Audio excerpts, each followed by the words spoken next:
बिस्मिल्लाहिर्रहमानिर्रहीम। अस्सलाम वालेकुम दोस्तों, कैसे हैं आप? दिस इज़ कैसर बारी फ्राम बारी लॉ एसोसिएट। 2 दिन 3 दिन जो था मौसम बड़ा ज़बरदस्त था। फ्राइडे थर्सडे फ्राइडे को बहुत ज़बरदस्त जो था गर्मी थी और बड़ा मज़ेदार माहौल बना हुआ था। कल भी बड़ा अच्छा मौसम था, लेकिन आज संडे जो है, आज बारिश जो है वो साथ में होगी और हल्की हल्की ठंड जो है वो भी पड़ गई। एनीवे, जो आज का टॉपिक है जी, जिसके ऊपर मैं बात करना चाह रहा हूँ, वो है जी, वो सवाल था किसी का। उन्होंने कहा जी कि मेरे पास जो है वो सेक्शन 67 का जो है मतलब उनके पास रेजिडेंस कार्ड है, वो यूरोप से जो था यहाँ पे शिफ्ट हुए और जो है वो उसके बारे में पूछना चाह रहे थे कि वो अब आगे उनके लिए क्या है, वो किस वक्त जो है वो पासपोर्ट अप्लाई कर सकते हैं और ये बाकी चीज़ें। चलिए, मैंने उनसे प्रॉमिस किया था कि जी कि चूँकि बहुत इंटरेस्टिंग सवाल है और बड़ा इसमें इंटेलेक्चुअल किस्म की चीज़ें हैं, तो मैं आपको थोड़ा सा तफसील में जो है इसका जवाब दूंगा। तो आज की जो वीडियो है वो इसी पॉइंट के ऊपर है। देखिए, ये जो सेक्शन 67 की अगर हम बात करें तो ये है क्या। सेक्शन 67 जो है ये है जी कि इमिग्रेशन एक्ट जो 2016 का जो है 2016 का जो है, इसको समटाइम्स कहा, हम लोग जो है इसको डब्स अमेंडमेंट भी कहते हैं। अमेंडमेंट ये होता है कि जब आप कोई एक कानून जो एक होता है उसमें कुछ तब्दीली आप करते हैं, उसमें अमेंडमेंट जिसको उसको अमेंडमेंट कहा जाता है कि जी के इसमें थोड़ी बहुत जो है वो तब्दीली की जाए। इसकी अब रीज़न क्या है, ये 67 जो है ये क्या ऐसी वजह है कि इमिग्रेशन एक्ट जो है 2016 हो या बाकी और भी एक्ट्स हैं, लेकिन ये जो 67 का सेक्शन है ये क्यों इतना पॉपुलर है, क्यों इतना फेमस है, और ये क्यों इसके ऊपर मुझे आज ज़रूरत पड़ी कि जी मैं इसके ऊपर आज इसी टॉपिक के ऊपर ही ज़्यादा बात करूं। अगर हम इसकी तफसील में जाएं तो ये इसका ये आता है कि place to requirement on the home office to make arrangement to relocate to the United Kingdom and specified number of unaccompanied refugee children जो है from other countries in the Europe जो है, ये जो है इसका टाइटल जो है वो आ रहा है कि जिस वक्त कोई बच्चे जो हैं वो बच्चे जो ऑब्वियसली अंडर 18 ही होंगे, जिस वक्त वो यूरोप में जो है किसी थर्ड वर्ल्ड कंट्री से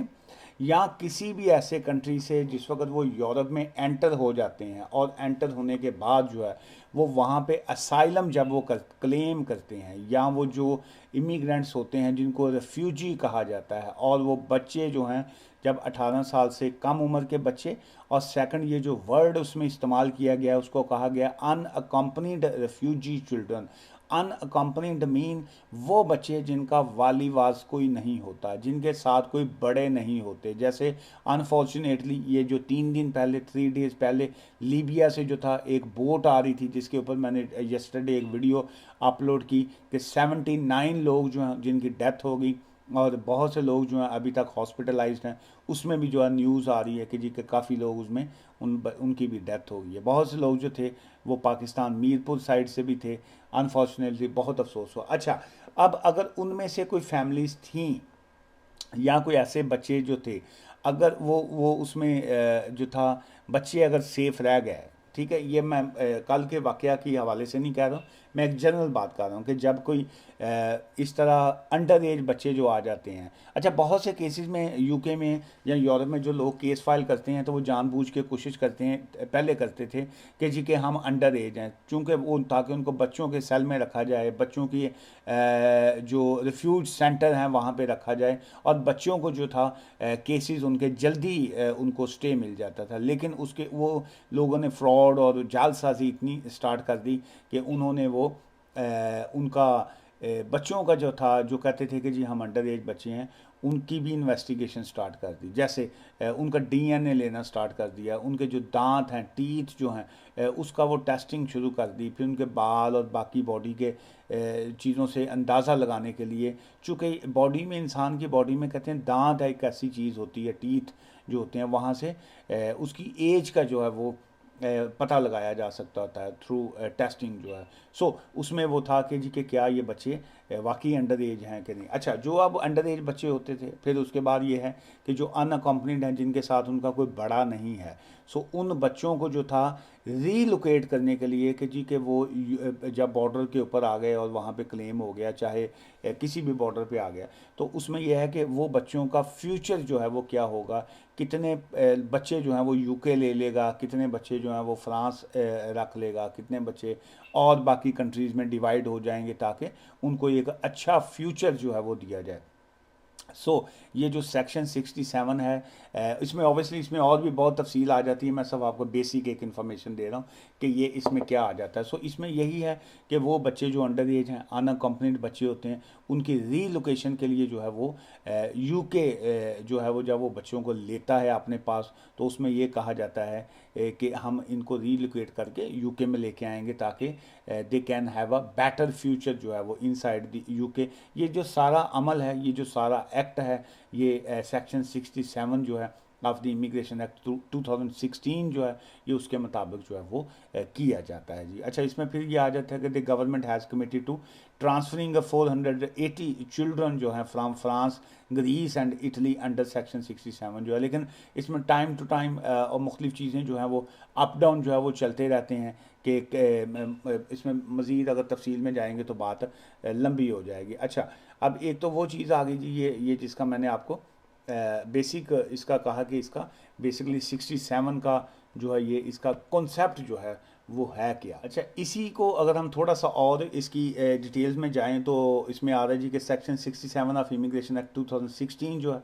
was introduce following an amendment जो है टेबल्ड बाय लॉर्ड्स डब जो है, dubs DUBS, so that's why इनको लॉर्ड्स डब्स कह लीजिए, डब्स अमेंडमेंट जो है वो कहा जाता है। 480 अनअकम्पनीड असाइलम सीकिंग चिल्ड्रन जो है फ्रॉम यूरोप, वो इसका मेन कॉन्सेप्ट आ गया। फिर नवंबर अगर हम 2017 की बात करें तो उसमें भी जो था the data showed that over 220 children were transfer to the UK under section 67 जो था वो वहाँ से लाए गए। फिर 21 मई जो है 21 मई 2020 जो है वाज अनाउंस्ड के 478 जो है बच्चे वो अंडर ये जो सेक्शन 67 है वो लाए जाएंगे। और उसके बाद जो है transferring to remaining children from Italy was suspended due to travel restriction आ गई थी उसमें,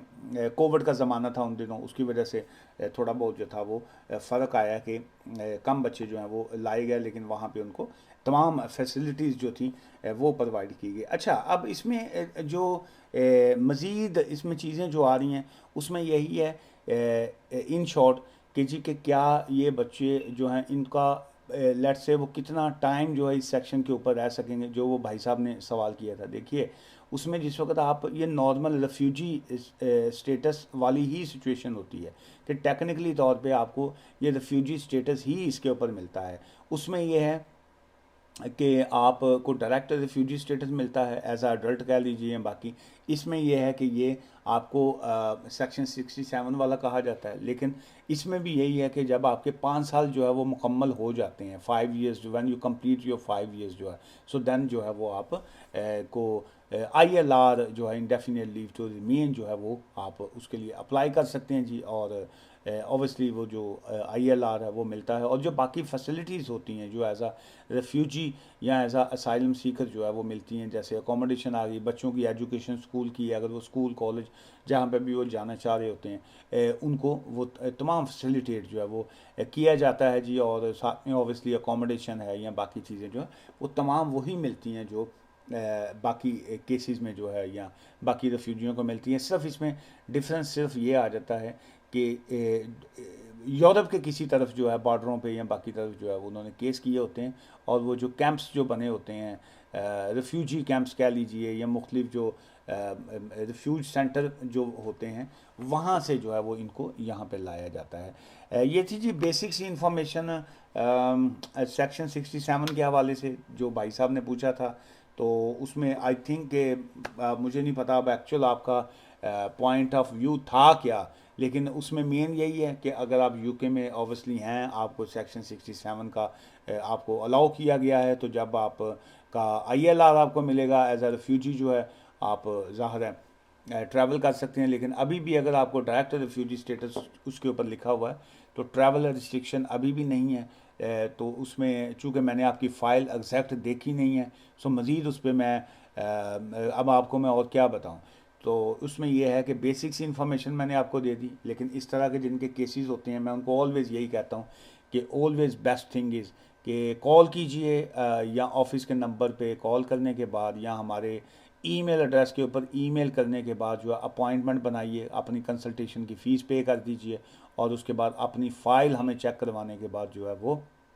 प्रॉपर लीगल एडवाइस ले लिया करें। ये जो सोशल मीडिया के ये जो चैनल्स होते हैं, ये सिर्फ एक आपको रास्ता दिखाते हैं, मंजिल तक नहीं पहुंचाते हैं। सो अगेन यही मैं बात कहूँगा कि ये आपको सिर्फ एक टिप जिसको कहते हैं वो एक देते हैं, एक इंडिकेशन जो होती है वो करते हैं। जैसे एक कमरे में अगर थोड़ा सा एक दिया जो है या थोड़ी सी लाइट, अगर आपको थोड़ी सी रोशनी मिल जाए तो आपको थोड़ा सा अंदाज़ा हो जाएगा कि मैं कंध से टक्कर नहीं मारनी, लेकिन अल्टीमेट आपको लाइट जला के या रोशनी करने के बाद ही जो आप चीज़ ढूंढना चाह रहे हैं वो आपको ढूंढनी पड़ेगी। सो यहाँ पे ये सोशल मीडिया का मेरा चैनल हो या किसी का भी हो, ये सिर्फ आपको एक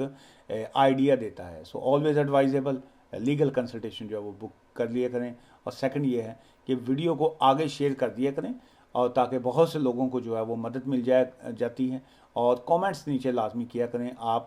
लोगों का। आई डोंट नो, मैं इतना टाइम लगाता हूँ वीडियोस अपलोड करने में, बनाने में, लेकिन आप लोग जो है वो अपने काम का थोड़ा सा पॉइंट देखने के बाद डिसअपियर हो जाते हैं, गायब हो जाते हैं, कमेंट्स भी नहीं करते। तो बाज़ का जो है वो